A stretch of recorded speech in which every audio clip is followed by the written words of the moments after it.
Pooh Shiesty says Boosie's the only rapper that got more bodies than him. On another episode of Rappers Out Here Telling on Them Damn Selves, you got Pooh Shiesty. Something wild just hit Instagram, and the whole hip-hop space froze for a second. Pooh Shiesty dropped a post that didn't just raise eyebrows, it shook timelines. In the caption, he wrote that the only rapper with more bodies than him is Lil Boosie. Yeah, he really said that. And almost instantly, people started connecting that line to something much deeper than rap lyrics. Now here's where things get serious. Because when Lil Boosie's name gets mentioned in that kind of context, it doesn't stay in music talk. It drifts straight into federal history, old courtrooms, and one of the most talked about legal sagas to ever surround a rapper. And while nobody knows exactly how Boosie felt about the post, word is that he didn't take it lightly at all. Before anybody jumps to conclusions, let's be clear. This isn't about proving anything new. This is about revisiting a chapter that already made headlines years ago. And trust me, it's heavy. Lil Boosie, born and raised in Baton Rouge, built his entire image on authenticity. Street stories, pain, survival. That's the foundation of his career. He's respected by many as someone who lived what he rapped. But during the mid-2000s, that same image ended up pulling him into one of the most serious legal battles in hip-hop history.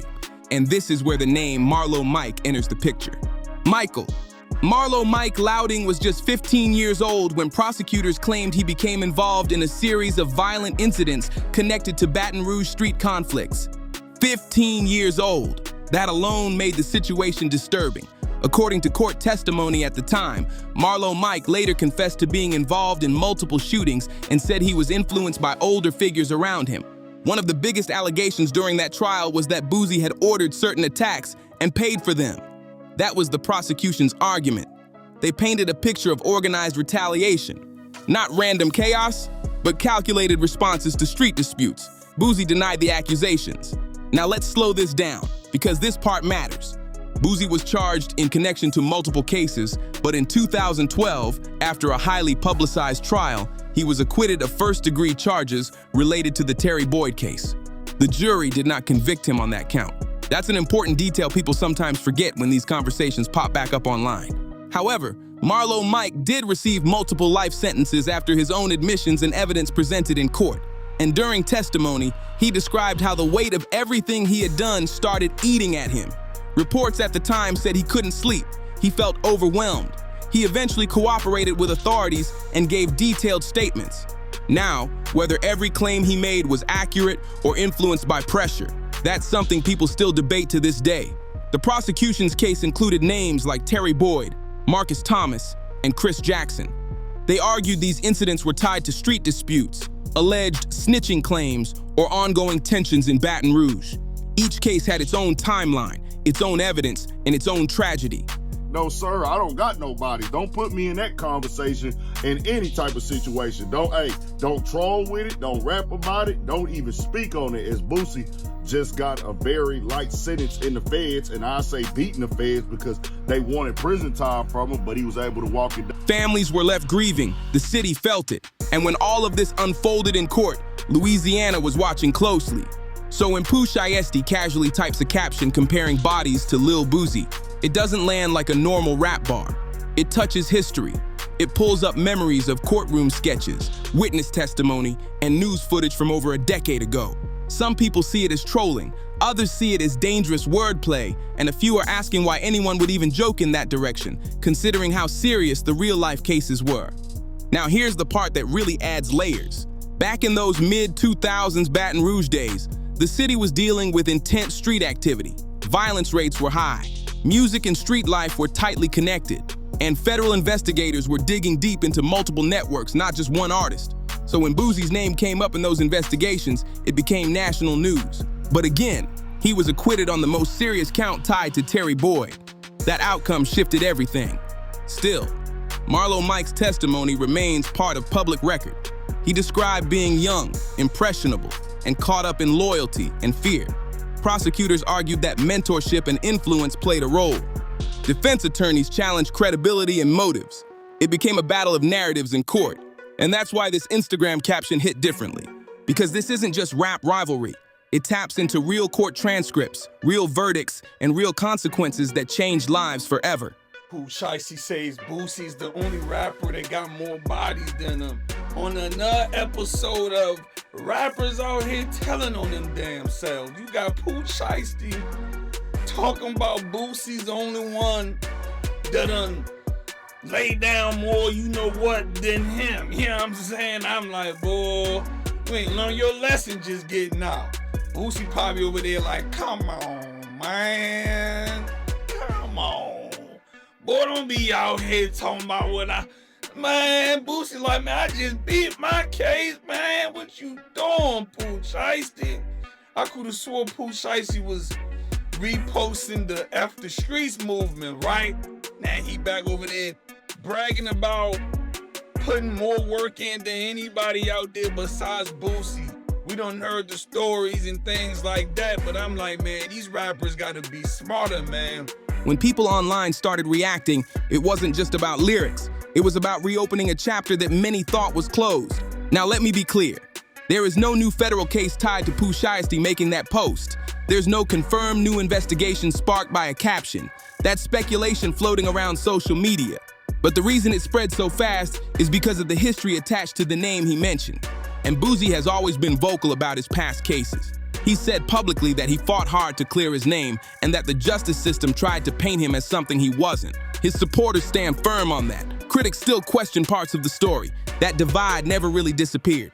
So when Pooh Shiesty posted that line, it reopened debates that never fully healed. Some saw it as clout chasing. Some saw it as dark humor. Others thought it crossed the line considering real lives were involved. And here's what makes it even more intense. Hip-hop has a long history of artists referencing violence in lyrics. But when those lyrics intersect with documented court cases, the energy shifts. It stops feeling like metaphor and starts feeling personal. That's why this moment exploded the way it did. It's not just about who said what. It's about the weight behind the names being mentioned. It's about Baton Rouge history. It's about a teenager who ended up serving life sentences. It's about a rapper who faced the possibility of life behind bars and walked out acquitted on the most serious charge. And now, years later, all of that gets dragged back into the spotlight because of one Instagram caption. Whether this turns into a full-blown rap feud or fades away as internet noise remains to be seen. But one thing's clear. Won't you take that Pooh Shiesty on? That Pooh Shiesty man's off. You done had it on about 2 days. You out here in the mountains, a bear gonna think you something else. Bear gonna bite your off. Man, I don't give a fuck. It's called a Pooh Shiesty man. It ain't no Nike man.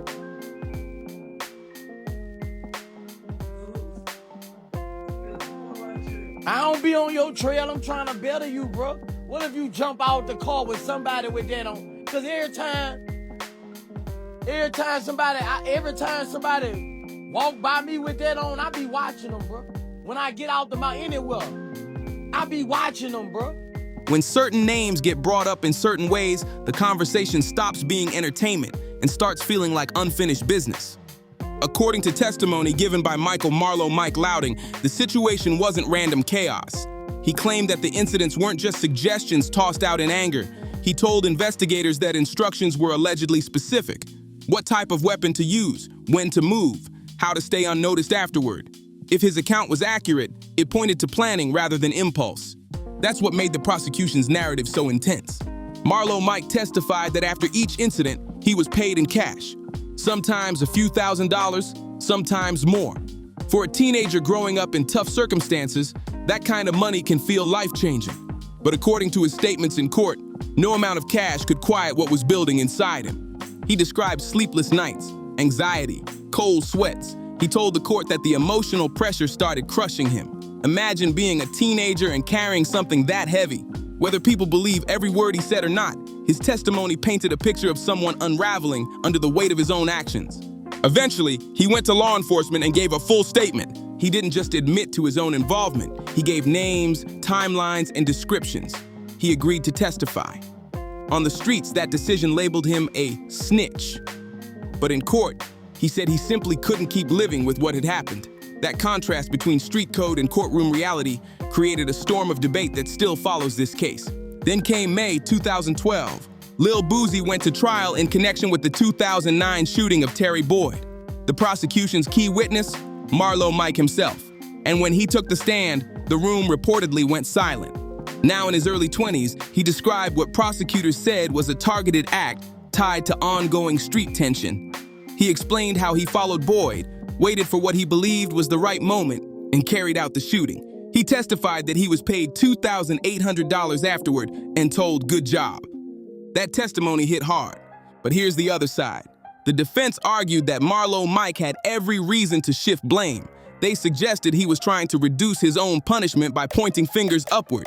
They challenged his credibility. They questioned inconsistencies. Lil Boosie maintained his innocence throughout the entire process, saying he had no involvement in ordering any attacks, and the prosecution didn't rely on testimony alone. They introduced phone records showing communication between Boosie and Marlo Mike around certain time frames. They presented financial activity that they argued supported their case. They brought forward witnesses who claimed to have overheard conversations tied to the allegations. The jury had a lot to process. For hours, deliberation stretched on. Outside the courtroom, the hip-hop community was locked in. Some were convinced this was the end of Boosie's career. Others believed the case was built on shaky ground from the start. And then the verdict came. Not guilty on the first-degree charge connected to Terry Boyd. When that decision was read, reactions were intense. Supporters celebrated, critics questioned. But legally speaking, Boosie walked out of that courtroom cleared on that charge. That part of the story is factual and important. However, the outcome looked very different for Marlo Mike. He was convicted on multiple counts and sentenced to life without parole. Just 22 years old, facing the rest of his life behind bars for actions he committed as a teenager. That reality left people divided. Some felt justice had been served. Others felt the deeper story was more complicated. And here's something that often gets overlooked. Although Marlo Mike confessed to involvement in numerous incidents, not every case resulted in separate convictions. The legal system didn't pursue every allegation individually. For some families, that meant limited closure. For others, it meant lingering questions that never fully went away. During the investigation, authorities began looking deeper into the broader environment surrounding Baton Rouge at that time. Prosecutors described what they believed was a pattern. Young individuals allegedly being influenced by older figures tied to the music scene. They argued that loyalty, fear, and money created a dangerous mix. But again, that was the prosecution's portrayal. On the streets, opinions were far more split. Some people believed Boosie was being targeted because of his profile. Others believed the testimony spoke for itself. And even now, more than a decade later, the debate hasn't faded. What makes this case so layered is how it sits at the intersection of music and street reality. Rap has always told stories about survival, power, and retaliation. But when lyrics start overlapping with court transcripts, things get complicated fast. Federal investigators at the time were reportedly exploring connections between violence and elements of the local rap scene. They examined whether fame and influence played roles in shaping certain environments. That broader lens is part of why the case gained national attention.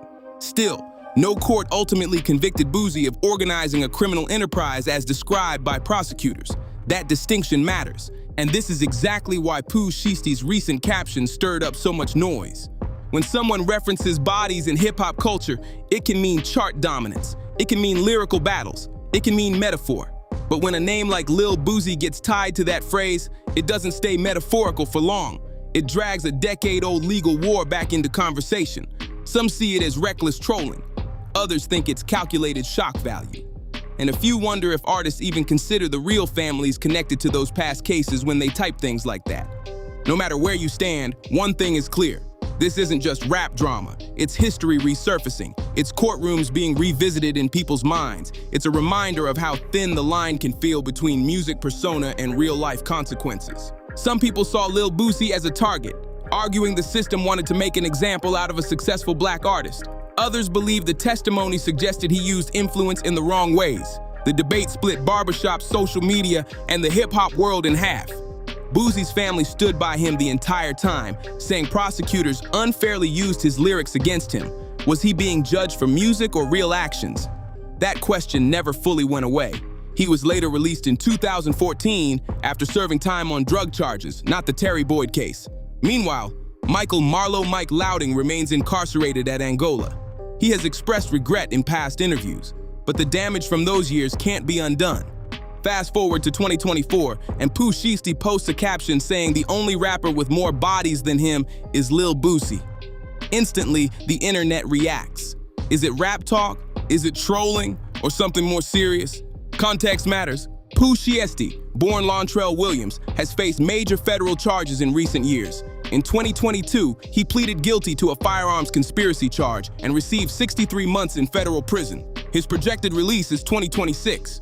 Because of that history, when he references bodies, people don't just hear lyrics, they connect dots. His music includes aggressive imagery about sending addresses and handling problems, which adds fuel to speculation. Still, there is no conviction proving he has taken lives. That distinction is important. In Boosie's case, he was acquitted on the most serious charge tied to Terry Boyd. That's fact. In Pooh Shiesty's case, he pleaded guilty to a firearms-related conspiracy charge. That's also fact. Everything else lives in interpretation, and that's why the post hit so hard. It wasn't just a caption.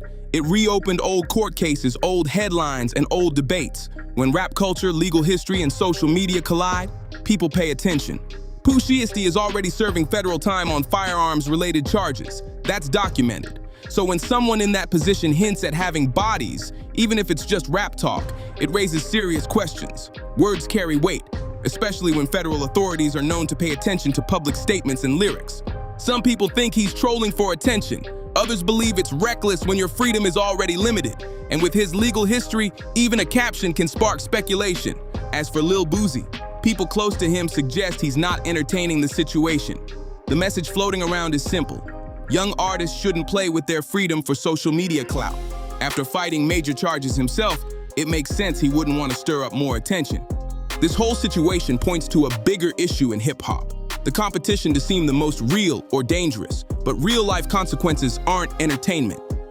Boosie faced life-changing charges. Marlo Mike is serving life. Pooh Shiesty is currently behind bars. These are real outcomes. When body count becomes a brag online, it stops being just music and starts reopening real history. Families were affected, courtrooms were involved, prison sentences were handed down. That's not a game. At the end of the day, clout fades. Freedom doesn't come back easy. So what do you think? Was Pooh Shiesty trolling, throwing shade, or just speaking in rap code? Drop your thoughts in the comments. If you made it this far, hit like, share this video, and subscribe so you don't miss the next breakdown. And check out the video on your screen right now for even more celebrity drama you need to hear about. I'll see you in the next one.